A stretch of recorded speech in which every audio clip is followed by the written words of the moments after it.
Hey dear people, I want to talk about practicing the guitar today. And I think many of us, we don't have a lot of time. Some of us are parents and the schedule is really tight and we want to have a practice routine that is really effective, super effective, the most effective possible. And we brainstorm and we think, how can we do this? And I'm going to tell you some things if you do them. And I think this is the real question. Can you do them? Can you do those exercises because they're hard? But if you do them, I'm super sure that they will turn your playing around or make you better. They will be super effective. But as I said, they are hard to do and many people don't do them because they take a lot of brain power. So I already hear everybody freaking out because, especially if you're a parent or if you're stressed out, brain power and also focus is something we don't always have, right? We have it maybe in the morning. I have it in the morning. Morning is my best time. I'm just digressing for a second. I'm reading a lot about brain health and how I can have good focus because I really want to, I don't know, work with my brain and be happy and have a good memory and be active and, be in the moment and concentrate, because also jazz is a lot about concentrating. I can see that with people who are new to jazz, it's really a lot to think about in the beginning. And so for me, it's working in the morning. For me, it's also having social media detoxes. I'm just coming back from a social media detox or like a complete media detox. I didn't have no screen at all, not even my cell phone for like 7 days. This was really good. I really felt not very good for like 3 days. I don't know if it's the dopamine or whatever it is. Needed a long time. Started to read a lot of books. And in the end, I just sat in the garden and listen to the bird, and that was fine. But that needed like 7 days. But that's just a side note. I just, as I always say, just be sure if you practice. I personally say practice without a screen, with no screen, no computer, no jam track, just like practice you and your guitar, and have a music stand where your stuff is on the stand, sorry. I have this kind of a stand, like a really solid one. And not for no reason. I have it like this because I can put stuff on it.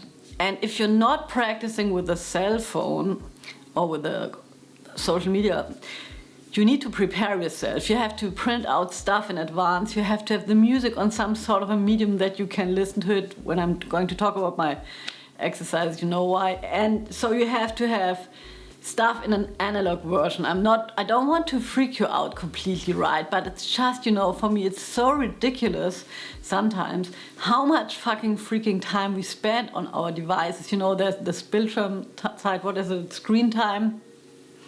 Check your fucking screen time. And I know also if you're a parent, sometimes we don't have not a second for us, and then the smartphone is the only island where we can do something that we want to see or like, right? So I completely get it. But when it comes to your practice routine, if it's supposed to be effective, try to not have a smartphone in place, and also be aware of the fact that if you're using your smartphone all day long, scrolling all day long, it alters your brain structure permanently. Not only when it's another rant about smartphones, not only when you're using the smartphone, but it's just like altered when you're not using it, because it's just like all a mess. And I think we, in our head, right? And I think we all underestimate how much it does to us, all those pictures and images. I think when I watch something like, I think I know what it does to me. I think maybe it gives me a good mood or a bad mood, or it's ugly, or I can realize the emotion that I have in the moment where I'm watching something. But I think it really goes much deeper than that, and it just transforms a lot of stuff. Also how we just compare ourselves to other people, and also to compare ourselves to YouTubers, which is also fucking bullshit, because if you have a camera and if you have been filming one video, you know how much stuff you can do for example, the rest of the room is a complete mess here. People actually think I'm organized. Don't know why. I'm not organized, but the camera helps me keep up this possible, image of myself. But anyways, what I wanted to say, if you want to practice, try to somehow eliminate your smartphone. And if you can practice in the morning, then don't touch it and just start later. Make yourself a coffee, have your material in place, and then just get it later, but just try that it's not the first and the last thing that you touch.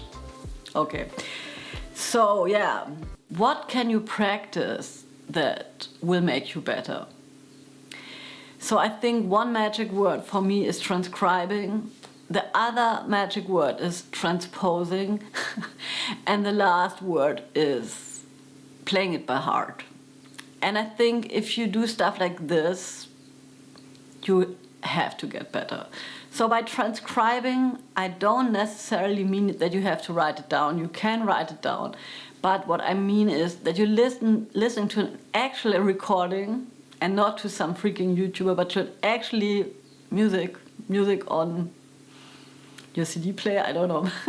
Or maybe on your iPad, I don't know. There the problem's already starting, but you can listen to music without a screen. And just transcribe one phrase and learn that. This would be one thing that you can do. And you don't need a lot of time. So you can practice for 10 minutes every day, but then you practice the damn same thing. So you start so that's how you do it. You get it your place in place. You try to practice the same day every day if you can. You practice for 10 minutes and you start with transcribing one freaking line, and the next day you work on the same freaking line, and you work on this line a couple of days until you have it in your fingers, and you can do it. Because even if you don't hear it in the first moment, you'll hear notes that you didn't hear the next day. I promise. That's what's happening to me a lot. I'm transcribing stuff, and then I have a moment where I don't hear something, and I come back the next day, and all of a sudden it's a little bit more clear. And you can, okay, now I'm contradicting myself, but you can also use any Tune Pro. I've been using it for a long time, and just slow stuff down in the beginning of your practice routine to get this lick down, and then you put the screen away when you have the phrase down. Because what it does is you're listening to jazz music like this because you're listening to the recording. I'm sometimes really shocked how people want to play jazz guitar and never listen to jazz music. I don't know, that's like wanting to talk Mandarin and never, going to China, or sort of. But anyways, I just want to say that's what I would do.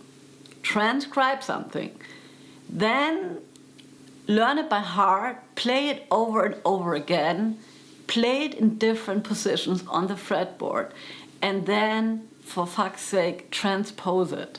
Know which chord that is where your line is over, play another chord and play the same damn line.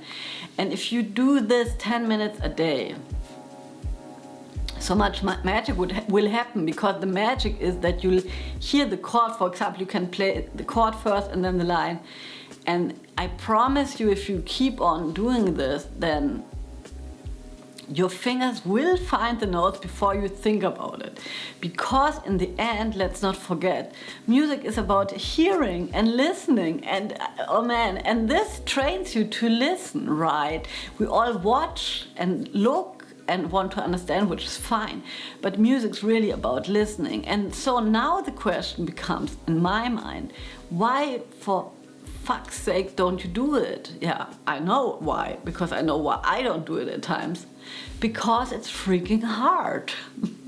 Transcribing and transposing and, sitting there with yourself and realizing you can't do something, but maybe then realizing the next day you already can do it a little bit more, and the next day you can do it a little bit more. And so please, I would suggest to turn around the question of what should I practice into why don't I practice the stuff that I know will make me better. And then don't destroy yourself completely. We're all human beings, right? It's just like logical that stuff that's hard, we don't want to do it. It's the same for all of us. Not everybody's talking about it, but then that's where it comes all in with the negative thought spirals and all the stuff. But I think, in my opinion, that's where we have to work on. We don't have to have the next best YouTube video, a better lick or a better book. We need, for fuck's sake, sit down and need to do the stuff that we know we need to do. It could also be reading notes on a piece of music, sheet music. Hope you're doing fine. See you around. Bye.